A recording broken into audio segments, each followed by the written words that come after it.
Debt is consuming people. It's like that monster hiding in your wallet ready to pop up at any turn. And especially in America, debt is inevitable if you ask most. Whether that's college loans, credit cards, or even payday loans. Many use debt as a way to get ahead, when in reality, in most cases, it's keeping them behind.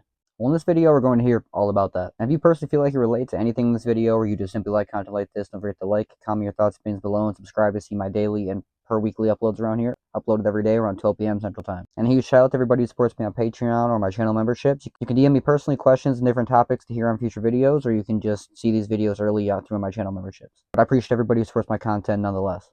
Now let's get into it.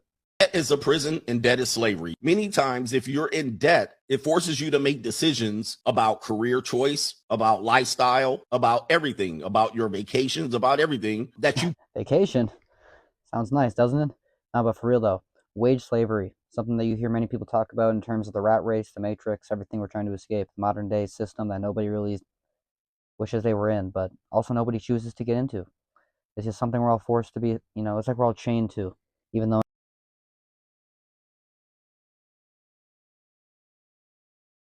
Probably wouldn't make if you weren't in debt. This is why blue chip people who have parents that pay off their college, get a way better head start. I would be saying they get a 25 to 30 year head start. 25 to 30 year head start. That's the majority of your workforce years if you are lucky enough to be able to retire at a modest age of 65, 70, 75, whenever, I guess however high they end up upping it to soon enough, because they keep on talking about upping it higher and higher. So retirement is almost out the window for most. It's almost something people dream about, as if it's like hitting the lottery or something. Over people who are in debt to public school institutions. Why do you have a Netflix subscription when you have $8,000 in high interest debt?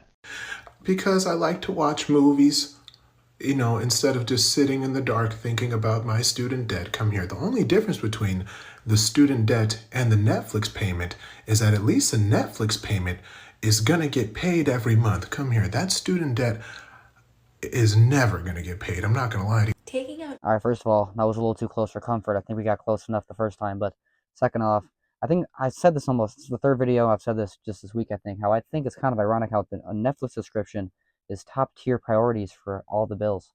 It's like right up there with your health insurance, your life insurance. I mean, you don't need Netflix. YouTube is free. Fair enough, maybe I'm biased because this is where I upload content, but I watch YouTube for free all the time. That's pretty much my main source of entertainment. Sometimes I watch TikTok, but only for the short form of content when I'm, only have 5 minutes to watch, or I just want something quick to get my eyes glued to the screen. Because I mean, let's all be honest, they're really good at doing that. But it is kind of ironic he said that his student loans will never get paid, and a lot of people are hoping the government will just pay it off for them. Sounds like a true American, right? But I just think it's kind of ironic to see how many people actually get so intense with their feelings about this debt, because that is it not only ruins their life, it takes over it takes over their life, it consumes their life. Student loans was the single-handedly worst mistake I've ever made in my entire life. Listen to her, folks. At this Listen up. point, a college education is pointless. It was pointless. There's no hope.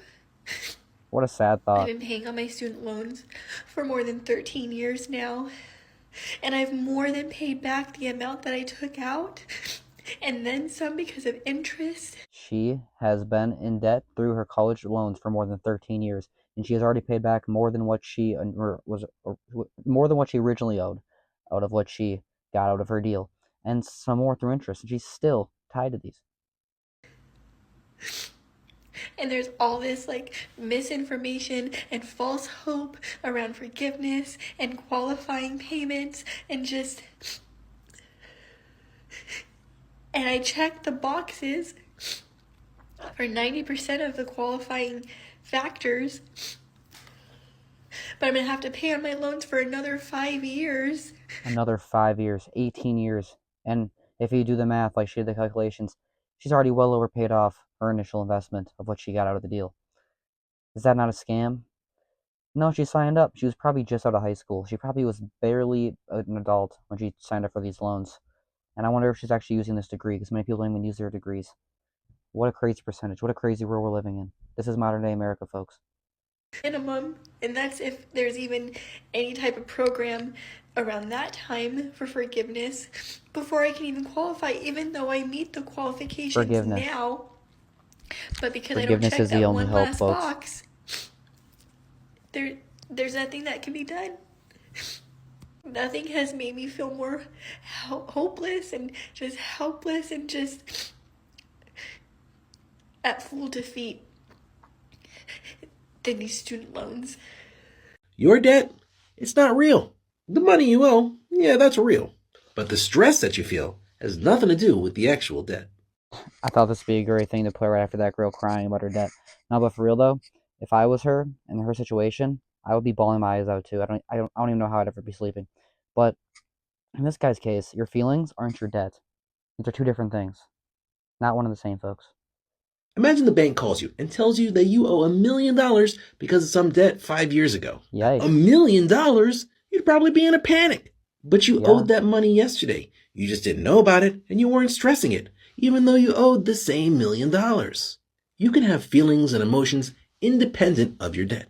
So instead of stressing or worrying about your debt, realize that you can do something about your debt. You can make a plan to get out of debt. Now, how would you feel if you had no debt at all?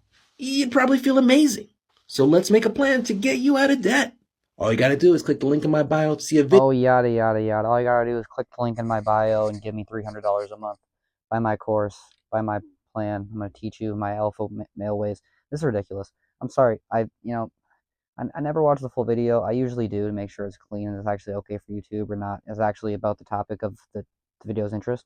But almost 40% to 50, 60% of all the videos are click the link in my bio.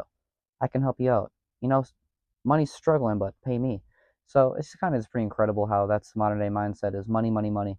At the same time, we're all struggling, so I don't blame anybody. And the debt is outrageous. You know, the guy was just talking about just don't worry about your debt. Just like that girl was saying, she's paying more interest than she actually is the debt that she even initially tried to invest in the first place. So it's hard to not just it's hard to just ignore and not care about. And I think it would be kind of irrational to just not give any sort of sense or emotion to it because let's be honest, we're all humans. And if you don't have any emotion at all over things like this, especially putting yourself in a pickle, it's kind of not normal. But at the same time, I do want to say it is pretty much predatory how they target these young folks for these college loans, these credit cards, and even me. I still get these random credit cards in the mail.